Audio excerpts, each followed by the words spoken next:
ಭಾಷೆ ವಿಷಯಕ್ಕೆ ಬರೋದಾದ್ರೆ ಐ ವೆರಿ ಹ್ಯಾಪಿ. ಕನ್ನಡ ಬರ್ದಿರೋರ್ಗು ಇಲ್ಲಿ ಕಾಂಪಿಟಿಷನ್ ಇಟ್ಟು ಕನ್ನಡ ಇದು ಮಾಡಿದೀರಾ.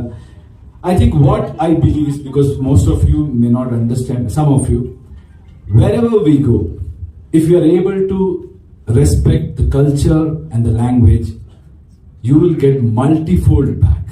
That's what I have experienced in my life, and that is what Karnataka and Kannada has taught me.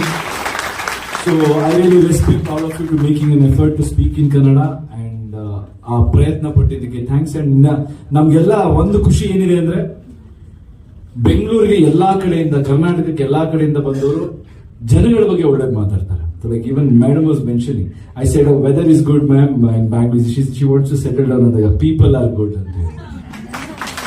So that is our culture. ನಮ್ಮ ಕನ್ನಡ ಜನಗಳ ಸ್ವಭಾವ, ಪ್ರೀತಿ ಏನಿದೆ, ಇನ್ನು ಹೆಚ್ಚಾಗಿ ನಾವೆಲ್ಲ ಅದನ್ನ ಅಳವಡಿಸ್ಕೊಂಡು ಎಲ್ಲರಿಗೂ ಕನ್ನಡ ಕಲ್ಸೋಣ.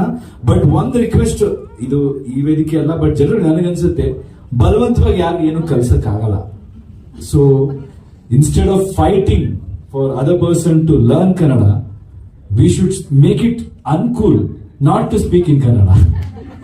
ಅವ್ರ ಕನ್ನಡ ಗೊತ್ತಿಲ್ಲ ಅಂದ್ರೆ ಅವ್ರು ನಮ್ಗೆ ಓಕೆ, ಇಲ್ಲಿ ಏನೋ ಪಾಪ ಅವ್ರಿಗೆ ಇಲ್ಲಿ ಬ್ಲೆಂಡ್ ಆಗಲ್ಲ, ನಮ್ ಫೀಲ್ ಇರ್ಬೇಕಷ್ಟೇ. ಸೊ ಇಟ್ಸ್ ಆಲ್ವೇಸ್ ಅಬೌಟ್ ಬದುಕು. ನನ್ನ ಪ್ರಕಾರ when any language can fill the stomach, ಕಲಿತಾರೆ.